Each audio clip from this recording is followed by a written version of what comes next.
परिस्त्री गमनम तथा, ये बहुत बड़ा पाप है। इसमें भागवत में आता है नरकों के वर्णन में कि जो स्त्री या पुरुष एक दूसरे को धर्म के विरुद्ध, जैसे जब तक ब्याह नहीं हुआ तब तक बच्चा या बच्ची को ब्रह्मचर्य रहना चाहिए।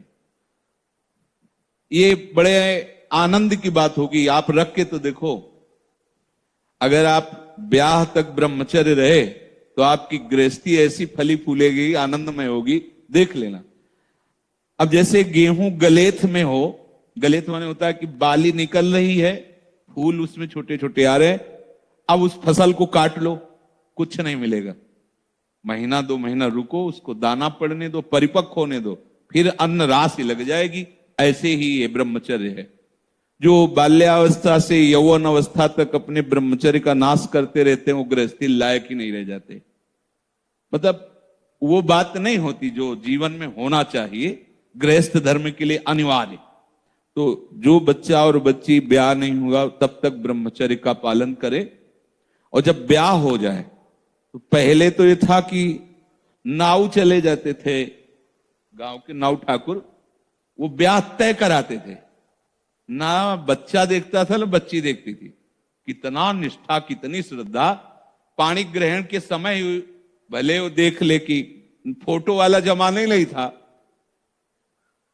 कभी किसी को जाना हो तो अपने लोगों में, आज शहर जाकर के वो पर्दा वर्दा लगाए होते थे, बैठ जाओ, वो जैसे कहीं जरूरत पड़ी उस समय। ऐसे मोबाइल ही नहीं था पहले की बात। कितनी श्रद्धा विश्वास, कैसा है रंग, गोरा काला, स्वभाव, कोई मतलब नहीं। माता पिता या कोई तय करे आए, जब पाणी ग्रहण हुआ उसी समय स्वीकार कर लिया कि आजीवन निर्वाह करना है, चाहे जैसे स्वभाव वाला हो, चाहे। बड़ी पवित्रता गृहस्थी में देखी गई, बड़ी पवित्रता, बड़ा जीवन। तो यहां तक मर्यादा, लोग इसका मजाक उड़ाते हैं। मजाक तो तुम्हारा उड़ रहा है, देखो ना, देखो ना, मजाक उड़ रहा है तुम्हारा। तुम्हारी क्या स्थिति है, क्या स्थिति है, अपने आप देखो तो आप खुद अपना मजाक करने लगोगे कि हमने अपना जीवन मजाक बना दिया। धर्म में सामर्थ्य होती है, धर्म में बहुत बड़ी ताकत होती है। ये जो बच्चे खिलवाड़ करते हैं या जो लोग खिलवाड़ करते हैं जानते नहीं। उसमें लिखा है कि जो स्त्री शरीर पर पुरुष से ऐसा कुछ संबंध करती है तो लोहे की तपती हुई पुरुष शरीर या स्त्री शरीर जो परस्पर ऐसा, उसमें कल्पों तक मरना है नहीं। कितना दाह होगा।